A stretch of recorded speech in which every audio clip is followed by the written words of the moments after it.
Seeking help is not the sign of weakness. Seeking help is the sign of strength. ഒരു real story പറയാമേ. എൻ്റെ ഒരു ആത്മാർത്ഥ സ്നേഹിതൻ ബാംഗ്ലൂരിലൊരു education institution നടത്തുന്നുണ്ട്. അവിടുത്തെ ഒരു സ്റ്റുഡൻറ്റ്, ആളുടെ പേരൻസ് ഡിവോഴ്സ്ഡ് ആണ്.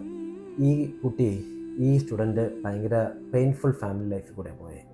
അപ്പോൾ ആ കുട്ടി കുറേ സ്റ്റുഡൻസ് ഉള്ള ക്ലാസ്സിലിരുന്നാണ് പഠിക്കുന്നത്, പക്ഷേ സ്റ്റിൽ ഹീ ഈസ് ലോൺലി. അപ്പോൾ ഈ ലോൺലെസ് മാറ്റാൻ വേണ്ടി അവൻ ചെയ്യുന്നൊരു കാര്യം എൻ്റെ ഫ്രണ്ടിനോട് ഷെയർ ചെയ്തത് ഞാൻ നിങ്ങളോട് ഇപ്പോൾ പറയാം. അവൻ ഈ എയർടെല്ലിൻ്റെയും BSNLൻ്റെയും ഐഡിയയുടെയും ഒക്കെ കസ്റ്റമർ സർവീസിലേക്ക് വിളിച്ചിട്ട് അവരുടെ പ്രോഡക്റ്റിനെ പറ്റിയും അവരുടെ സർവീസസിനെ പറ്റിയൊക്കെ കുറേ നേരം സംസാരിക്കും, എന്നിട്ട് ഫോൺ കട്ട് ചെയ്യും. ശരിക്കും അവിടുത്തെ സേവനം എടുക്കാൻ വേണ്ടി അല്ല അവൻ വിളിക്കുന്നത്.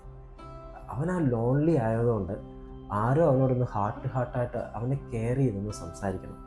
ആ ഒരു സംസാരം കിട്ടാൻ വേണ്ടി, ഒരു കമ്പാനിയൻഷിപ്പ് കിട്ടാൻ വേണ്ടിയാണ് വിളിക്കുന്നത്.